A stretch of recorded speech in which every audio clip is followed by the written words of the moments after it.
Fala moçada, tudo certo? Nessa videoaula a gente vai falar sobre um dos assuntos mais importantes de toda a física moderna, que são cobrados em vestibular, que é o efeito fotoelétrico.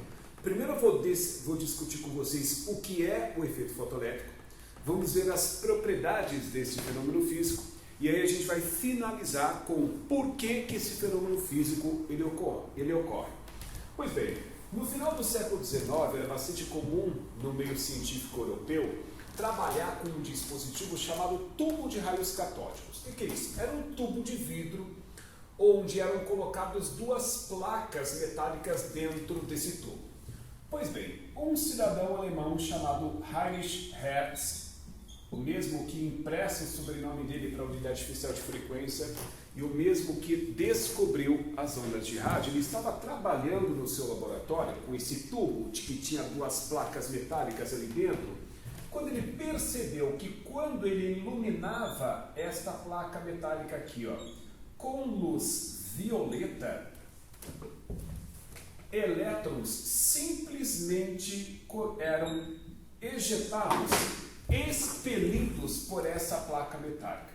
A placa começava a cuspir elétrons, elétrons eram ejetados pela placa quando ele iluminava ela com luz violeta. Ele achou aquilo estranho e resolveu desligar a luz. Ligando a luz de novo, percebeu-se que elétrons eram ejetados da placa metálica. Pronto. Isto é o efeito fotoelétrico.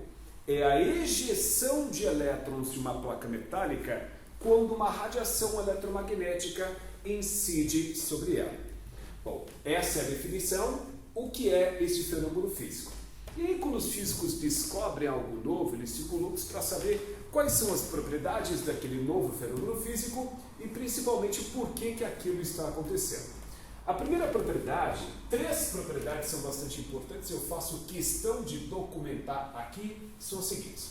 Quando eu descobri esse efeito fotoelétrico com a luz violeta, eles pensaram, pô, o cara conseguiu o efeito fotoelétrico ali com luz violeta, se eu jogar a luz azul, vai rolar o efeito fotoelétrico da mesma forma, uma luz vermelha também vai. Só que não era isso que acontecia.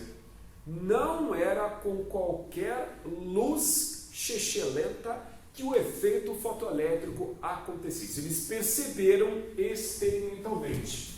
Então, essa é a primeira observação importante, a primeira propriedade importante, como eu tinha mencionado com vocês. Não é com qualquer onda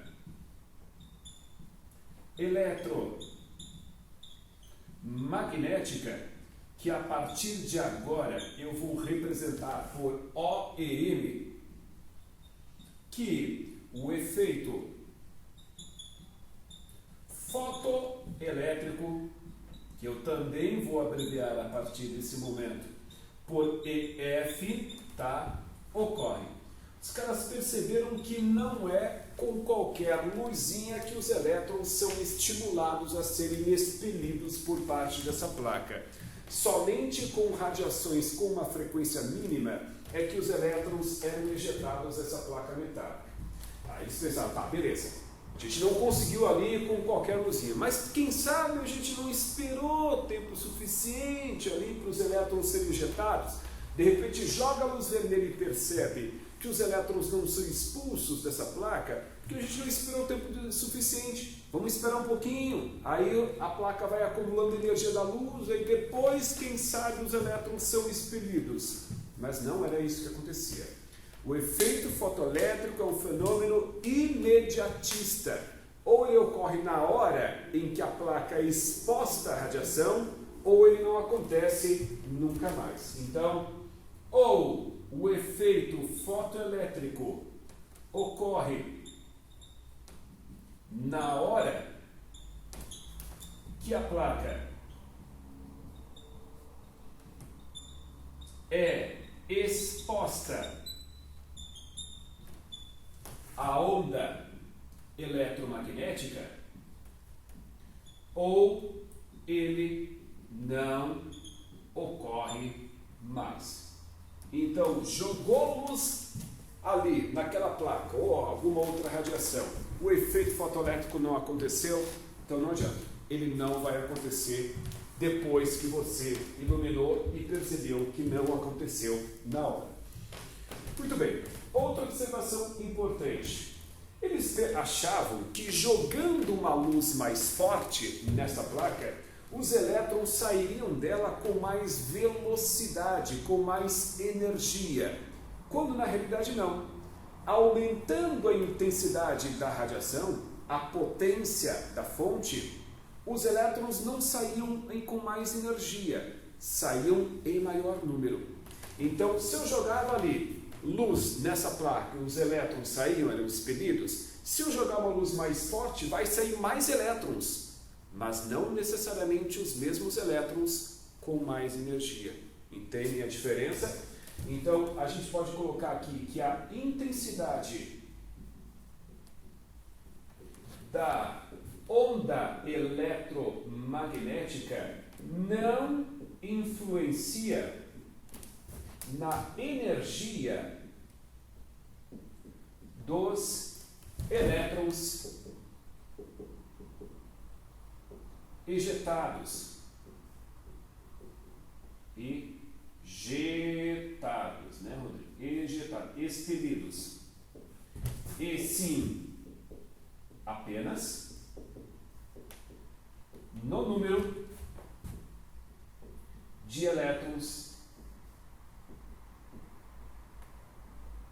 expulsos, expelidos pela placa. Deixa eu colocar aqui uma coisa importante. Às vezes, os elétrons que são expelidos pela placa são chamados de fotoelétrons.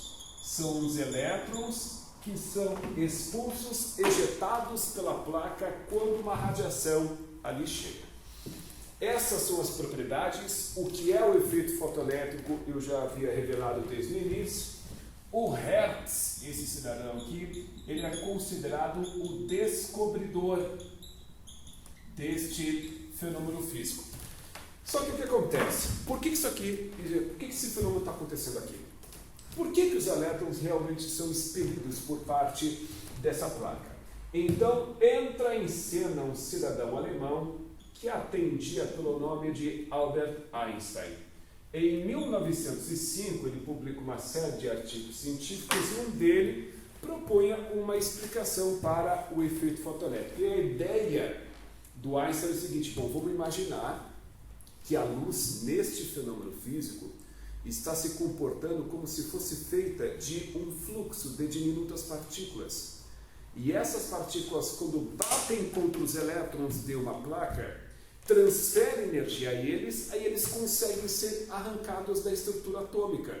É como numa partida de sinuca, quando você dá uma tacada branca em direção à bola preta, a bola branca bate na bola preta e transfere energia para ela, tirando ela da sua inércia inicial.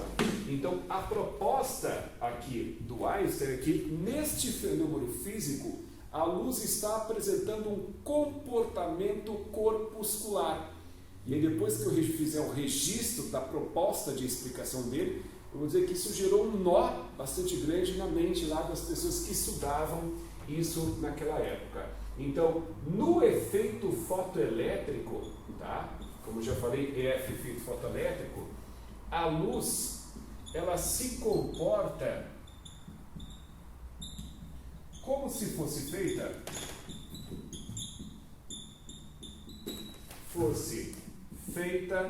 de um jato, de um fluxo de diminutas partículas,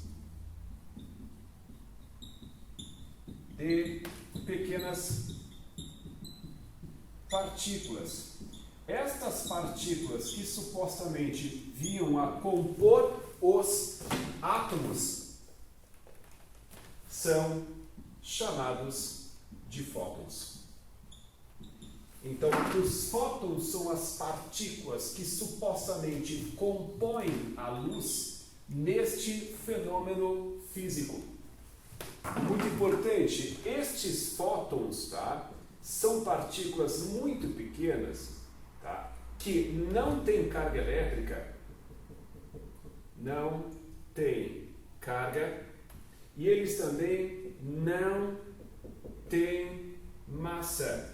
Então, os fótons, eles não são desviados por campo elétrico e por campo magnético, porque não tem carga, e eles não são desviados por campos gravitacionais, porque eles não têm massa. E por que essa ideia de que a luz está se comportando como se fosse feita de um jato de diminutas partículas gerou aquele problema, aquela confusão que eu tinha mencionado antes?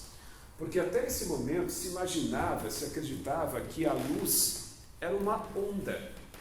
Estava muito consolidada essa ideia de que a luz ela apresenta um comportamento ondulatório. E aí vem um cara aqui que depois propõe isso, aí foi feito experimentos onde isso realmente se comprovou. Vem o cidadão e fala assim, não, mas nesse fenômeno a luz ela está se comportando como partícula. Aí afinal, a luz é uma onda ou a luz é uma partícula? Aqui não existe esse caráter ou é 8 ou é 80, ou é uma coisa ou é outra. O que acontece é que tem horas que a luz se comporta como onda, tem horas que a luz se comporta como se fosse feita de partículas. Algum idiota em algum momento da história criou o termo a luz é uma ondícula. Isso é ridículo, não tem como ela ser onda e partícula ao mesmo tempo. Esses dois comportamentos antagônicos não se revelam na mesma situação. Como eu disse, tem horas que ela se comporta como onda, tem horas que ela se comporta como partícula. Então, a proposta de Einstein é que a luz, neste fenômeno físico, ela apresenta um comportamento corpuscular. Só que assim, ó, esses elétrons, quando são expelidos pela placa, pode sobrar para eles uma certa energia que lhes permite sair se movimentando por aí. Então, é possível mensurar esta energia desses elétrons, com que eles saem dessa placa, através desta expressão aqui, por exemplo. Essa é a primeira equação que nos permite calcular aqui a energia que sobra para os elétrons quando eles são arrancados, quando eles são expelidos dessa placa. Se eles forem, é claro. Este H que aí aparece é a constante de Planck. Essa constante de Planck é uma constante que vale ou 6,6 vezes 10 na menos 34 joules vezes segundo, ou a constante de Planck ela vale 4 vezes 10 na menos 15 elétrons volt vezes segundo.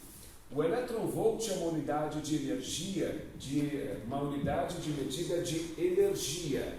Cada elétron-volt é o equivalente a 1,6 vezes 10 na menos 19 joules. Tá? Essa relação entre estas duas unidades de medida.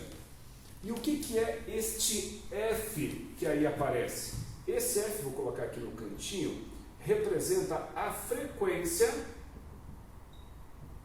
da onda eletromagnética que está chegando até essa placa, da luz que está chegando até essa placa. Toda onda tem uma frequência. A onda que está chegando nessa placa tem uma certa frequência levada em consideração para calcular a energia desses elétrons. O que é esta letra grega aí, que é uma espécie de um zero riscado? Essa letra grega, tá? Que aí aparece, é a chamada função trabalho. O que é isso? Essa função trabalho representa a energia mínima que a onda tem que ter para conseguir arrancar elétrons dessa placa.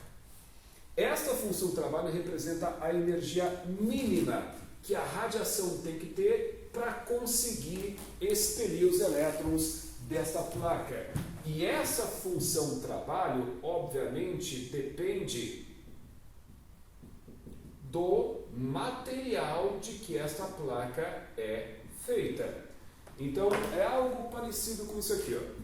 Se é uma placa de cobre, vamos chutar um material qualquer aqui, tiver uma função trabalho de 2 joules, Se a luz que está chegando nela não tiver 2 joules, não vai conseguir arrancar elétrons dessa placa. Então é a energia mínima que uma radiação tem que ter para conseguir arrancar elétrons dessa placa. Só que vou mandar real para vocês. Esta equação para calcular a energia dos elétrons que são expelidos pode ser determinada através dessa outra relação aqui, ó. E é igual a HC sobre lambda menos a função trabalho. Aqui está. Isso e o H, a gente já sabe o que é. O que é este lambda que aí aparece? Esse lambda representa o chamado comprimento de onda. Toda onda possui algumas propriedades, como frequência, como já mencionei, como comprimento de onda, que é uma propriedade de onda. Este C que aí aparece é a velocidade da luz no vácuo, que vale 3 vezes 10 na 8 metros por segundo. Então, são fórmulas diferentes que servem ao mesmo propósito, calcular o valor da energia que sobra para os elétrons quando eles são arrancados, se eles forem arrancados. Como é que a gente faz para determinar se estes elétrons vão ser arrancados ou não?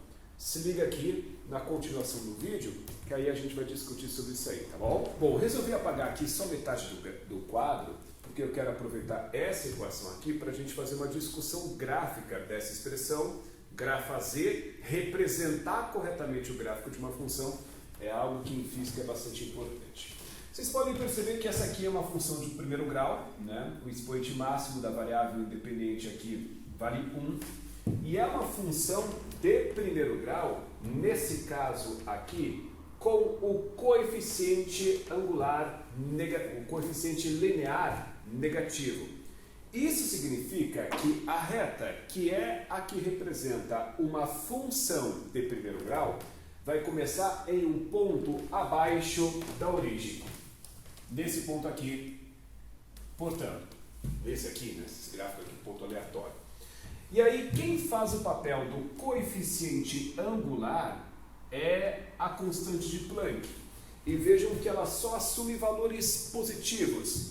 Isso tudo é para dizer que o gráfico vai ser uma reta crescente, começando num ponto abaixo da origem. Então, o aspecto do gráfico vai ser este aqui, ó. Uma reta crescente, iniciada em um ponto abaixo do zero, com esse aspecto aqui. Esse ponto mais baixo aqui, ó, corresponde ao valor negativo da função trabalho, já que ele faz o papel do coeficiente linear. O que a gente sabe? Que numa função de primeiro grau, o coeficiente angular ele é sempre calculado através da tangente do ângulo de inclinação. Quem faz o papel da tangente do coeficiente angular é a constante de Planck. Então, a inclinação desta reta, por exemplo, com este ângulo aqui, a tangente deste ângulo de inclinação revela o valor da constante de Planck. A tangente do ângulo de inclinação desta reta é igual ao valor da constante de Planck. Então, ela pode ser determinada desta forma aqui. Lembrando que tangente é uma função trigonométrica que se aplica a um triângulo retângulo. Aí basta você bolar aqui um triângulo retângulo, aplicar a relação de tangente, que vai descobrir o valor da constante de Planck.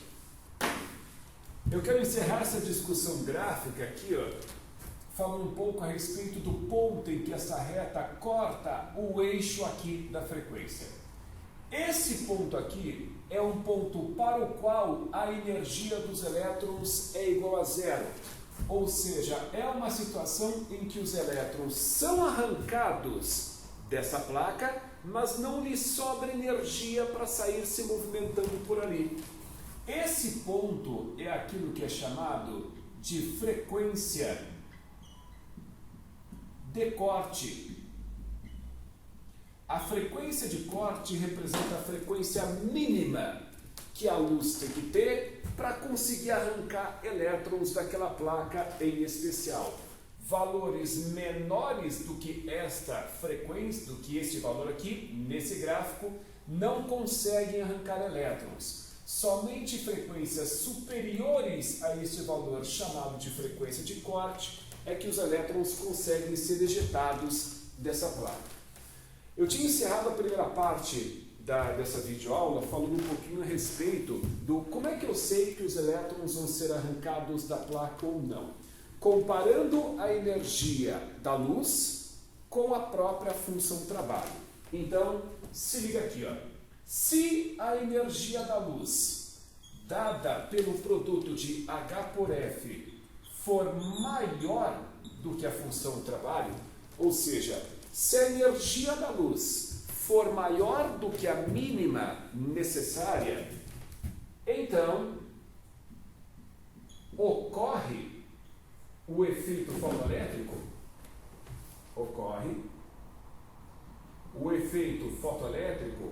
com uma energia diferente de zero. Como assim? Não só os elétrons são arrancados da placa, como sobra energia para os elétrons saírem se movimentando. Se a energia da luz dada pelo produto de H por F for exatamente igual à função trabalho, ou seja, se a luz tem exatamente a energia mínima necessária para arrancar elétrons dessa placa, então ocorre o efeito fotoelétrico, os elétrons são expelidos por essa placa, mas com uma energia igual a zero. Ou seja, os elétrons são arrancados da placa, mas não sobra energia para eles saírem se movimentando. É como se eles fossem arrancados, ficassem parados ali em cima dessa placa. E aí, naturalmente, se o produto de H por F for menor do que a função trabalho, então não ocorre o efeito fotoelétrico.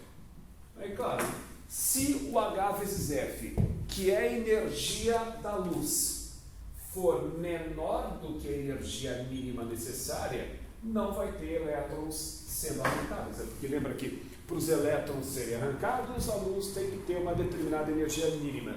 Se essa energia da luz é menor do que a energia mínima, não vai rolar esse efeito fotoelétrico.